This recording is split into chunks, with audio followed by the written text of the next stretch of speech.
You know, organizing is unique because it really starts with the people closest to the problem or issue or concern, right? A lot of times change happens in schools because it's top down, or a few smart people get in a room and decide a policy, and those smart people leave, and the community is there sort of maybe holding on to it, maybe not, maybe it was good, maybe it wasn't. So what community organizing brings is the wisdom and the experience and the passion and the concerns of the people in the community that are most affected by schools, right? And brings them as solutions, right? Brings the solutions they bring to the table, the wisdom they bring to create an ownership that really can sustain any kind of reform, even if the folks at the top leave.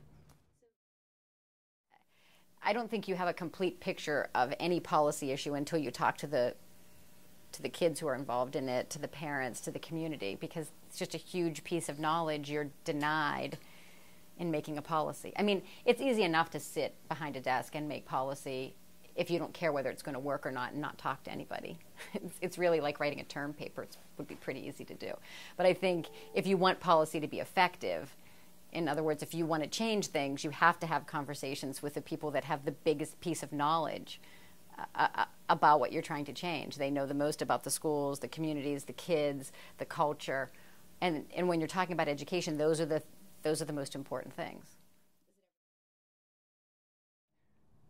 Parents, teachers, students, people within communities are the ones that are most affected by the quality of education. And I think in many ways help to keep the debate focused on issues really about results and performance as opposed to politics.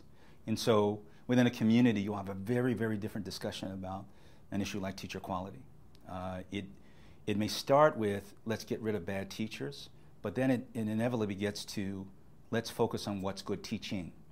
And so it depersonalizes it and says, what are the things that takes a bad teacher and makes them okay, and makes an okay teacher good, and makes a good teacher great, and actually has a great teacher not go out of the classroom and become a principal administrator, but stays connected to others and help build their practice. And what we found is that when you include parents, communities, teachers in the conversation, that it helps keep it from being politicized, and it gets more focused on what am I going to do when I go back into that classroom, or I deal with my child, or go back into my community the next day. And I think that keeps it grounded, and it creates a more grounded and practical conversation. There's no law we can pass, no group of laws we can pass that's going to educate kids. Not going to happen. It's going to have to happen in the communities, and it's going to have to happen because the people in the community want it to happen. We can't force that to happen in a community. Children First Act came out of a working group of legislators and others that were concerned about trying to offer pathways for school districts to succeed. And we had some educators on there. And as I recall, the idea actually came from one of the educators on there who said, we got to have the community involved. This whole idea that we've got to have community input. If we've got a failing district or a district that's not succeeding, we can't design it from Jackson or design it from somewhere else and cram it down their throats. We can't do that because it's destined to fail. It's only going to succeed if the local community accepts those solutions and has input in designing those solutions. And so from that, the P16 council idea was incorporated into the act.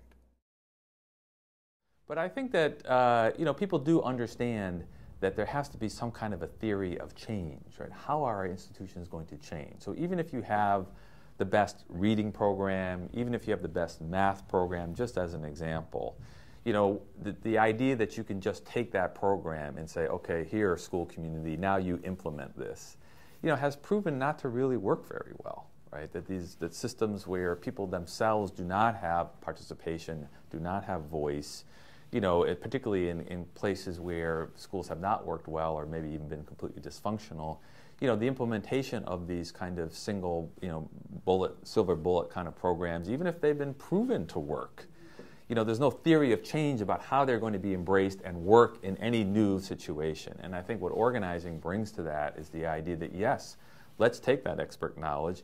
Yes, let's take these programs that have some real research-based evidence behind them, and let's bring them to communities and engage people teachers as well as parents and young people in a discussion about these programs and how they could or couldn't work or be adaptive, and let's have a sense of local ownership, of local knowledge that really matters there. I think community organizing actually is very hard work on almost any issue. And there's a range of issues. I think public education, I would say though, is probably the hardest thing that organizing groups have ever tried to do, to really tackle the problems we face in public education. And that is because our institutions of public education are very weak. And so it is not simply enough to demand that schools improve and build enough power to make that demand, and then all of a sudden people say, okay, we'll improve schools. To some extent you can do that in housing. I'm not saying it's easy in housing, but you could place a demand on government to build more affordable housing, and if the resources can be gathered together, they can build public housing that works, or affordable housing that works. In education, what organizers have found out is that the demand is very important, but you also then have to dig in, build relationships with educators and with teachers in the classrooms, and actually participate in the work of improving education yourself. And so that's a very challenging and difficult obligation to put on groups that are pretty under-resourced in our society.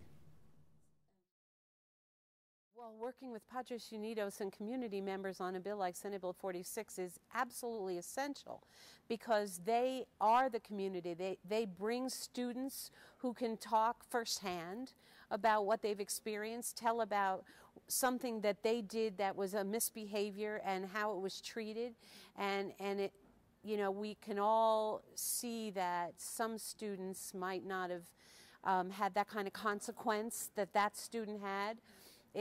They bring real life experiences to the table, and when you're doing legislation, you have to bring it down to people who have actually had those kinds of experiences. Well, I think you can just look at the Grow Your Own initiative itself. I mean, no policymaker would ever say, okay, we have high turnover in low-income schools, let's recruit from the neighborhood. That's just not a policy direction. That's an organizing direction. Organizers are thinking of their members, are thinking of the people who live in their neighborhoods, are thinking about the strengths they bring. And so for them to say, we're going to think about staffing our schools with people who already live in the neighborhood by helping them go to college to become excellent teachers, that's totally an organizing solution from the beginning. I think the most important part about young people, period, being involved is that we're the ones affected. We really feel the burn of the budget cuts. We really understand what's going on. We are the ones who have to go through the things that the big legislators and decision makers are making about us. So we need to be the ones speaking on it. We need to be the ones telling them what's wrong, what can help, what can be better. Because at the end of the day, we know how it feels. You haven't been in school in 15 years. How are you going to tell me how my school is run? So it's really about us being the ones who are affected and us being able to tell our story and tell how things need to change. It's important to me that young people be part of any debate about educational policy. In many cases, they're much closer to current education than any adult is. And so I value the input they bring. I value the point of view they offer. And I certainly think they need to be a part of any discussion and to be part of shaping policy. What happens in government too often is that you create bodies to resolve issues, and you fail to put into that discussion those who are directly involved in it. We're in the process of debating educational policy, and the governor has just created a commission in which, for the most part, there's not input from young people or teachers or administrators in schools. And so you can wonder what you will come out with if you leave out those key components.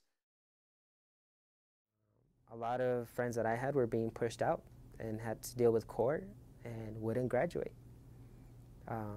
We were at a school where 600 students would come into North and only 200 would make it after 4 years. Out of those 200, only 50 would go to college. And we exposed our findings, and for me as a student that I wasn't very engaged, that did get me engaged because it's something that directly affected me and I believed in. And other students around me did the same, and by doing that work And by finding out the conditions of your community and having the facts really gives you the tools to fight back and to stand up and stand up for a solution. We published a report in 2005 called Education on Lockdown, and it was big. We had a lot of community members. It was, one of the first ever. It was the first report I've ever been involved in, and followed it throughout the whole way. And it really opened the door to a discussion about school discipline, because it proved institutional racism, and there was no way they could deny it, because as students we did the research, and we exposed institutional racism in the district, and that opened negotiations to rewrite the discipline policy. Youth represent sort of the revolutionary spirit of any movement.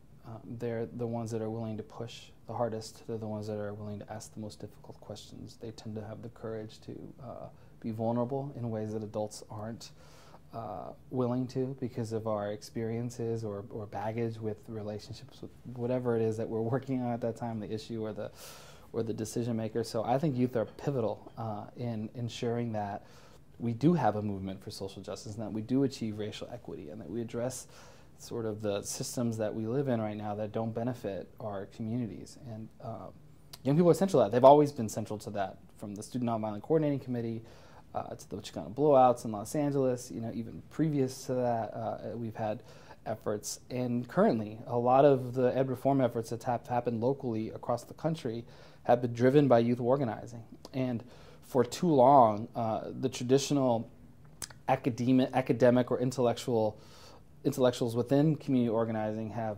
discounted youth organizing as a viable strategy to build power and to create change, and that's absolutely false.